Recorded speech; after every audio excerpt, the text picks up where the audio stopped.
Hi, it's Samantha, the Circulation Services Supervisor here at the Bourbonnais Public Library, and I'm going to chat with you today about some of my favorite reads from 2020.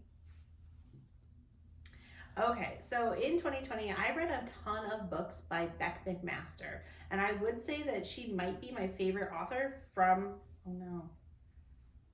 2020.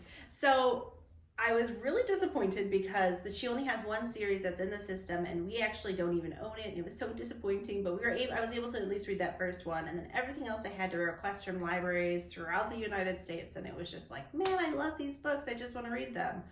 Well, lucky you. If you wanted to read any Beckmaster, she's available on Hoopla. Like, all of her books are available on Hoopla now. So I am very excited about this because there's series that I still haven't read yet. And some of my favorite series that I've read from this year are also on here. So, for example, I read the Kiss of Steel, which is a London conspiracy. These books are fantasy, paranormal, steampunk, romance. It has like vampires and werewolves in it as well. So if that's kind of your cup of tea, I would highly recommend these. And then there's an additional series after that one, which is the Blue Blood Conspiracy, and it's tied in. It's got a lot of the side characters that you meet in the first series linked into the second one. So I highly recommend them. Beckmaster is an excellent author, always gets 4 to 5 stars from me. She just writes phenomenal books. So I recommend you check these out and utilize those Hoopla checkouts. Okay, so one of my other favorite reads from 2020 is called The Trouble with Hating You by Sani, I'm not actually sure if that's how you pronounce her name, Patel. So this is actually a story about an Indian woman who is talking about just her culture and her religion and her family and kind of that expected, like, we're gonna fight matchmaking that they do, but it also dives deeper than that into like there's some trauma that she's experienced and had to live through, and overcoming both that and the guilt from that and things like this.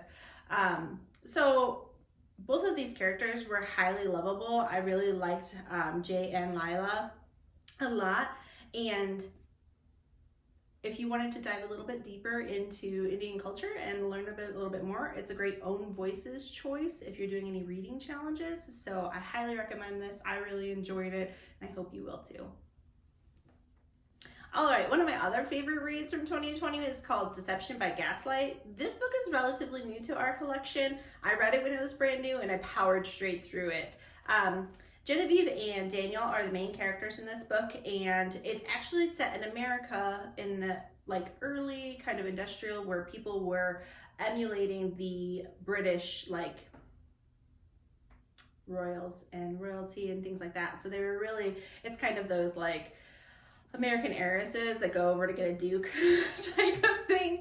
So it talks about that though, and just it talks about the society here in America that's similar to that. And it was very interesting to me to think about like that golden age, the gilded age of America.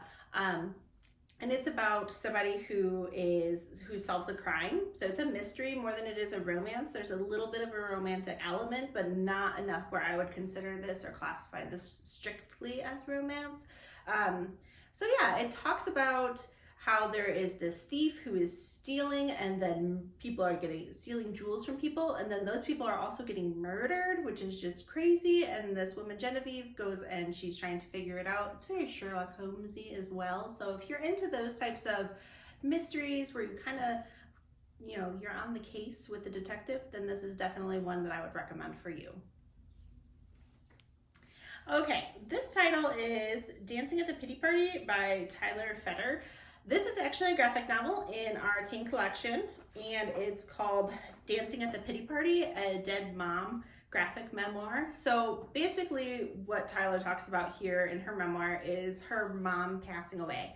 And it was very sudden and very unexpected. And she talks about, she's Jewish, and she talks about how they grieve when you're Jewish and those types of things. So that was really interesting to learn more about that culture and about that religion. And it also talks about grief, which of course is kind of a taboo subject for people, and it's hard to talk about, and you feel a little ashamed about talking about it sometimes because it could be a long time past that somebody had passed away, and you just kind of like, oh, you're probably overhearing about it, like, oh, poor her with her dead mom, or and she talks about those types of feelings that you have, and just kind of how you work through them. I really related to this book a lot. I don't have a dead mom. I have a grandmother who passed away, who was very much a maternal figure for me, who I loved very deeply, and I experienced a lot of these same feelings. So this book is really great for that. Very cathartic to see somebody else feeling those same feelings and experiencing that with the author. So if you want to read a slightly depressing graphic novel, I would recommend this one for you. It is very touching. All right, and the last title I'm going to chat with you today about some of my favorite reads from 2020 is called The Night Swim, and it's by Megan Golden. She talks about, she's got a character. Her name is Rachel, who does a podcast, and normally she covers cold cases, but in the instance in this novel, she is covering an actual case that's live. And it is a rape trial, which is pretty horrific in of itself, and it was very disturbing reading those parts of the trial and things like that, and the problems that the woman who was assaulted, the young girl who was assaulted, what she had to deal with and go through. So that was pretty hard to actually read, but there's an underlying story where Rachel's kind of sort of being stalked by somebody who wants her to help solve a cold case. And this woman stays very mysterious, and you don't really know who she is right up until the very end. You don't see her up until the very end when a bunch of things are revealed and shared with you, and you learn so much. So both cases are upsetting and hard to read about because, of course, rape is never something that is an easy topic to talk about. But I feel like Megan did a really wonderful job with it throughout this book, very respectful of the characters that she wrote and of the topic. So I would highly recommend this, as I found it very engaging and thought-provoking, and I thought about it for a long time after I finished it. So I'd recommend checking this out, but of course, if that is not something that you'd be interested in reading, I would recommend avoiding this one then. All right, well, thanks for watching some of my favorite reads from 2020, and I highly recommend that you keep your eyes posted on our Facebook page, where we'll be sharing other great books that all of the library staff has read throughout the year.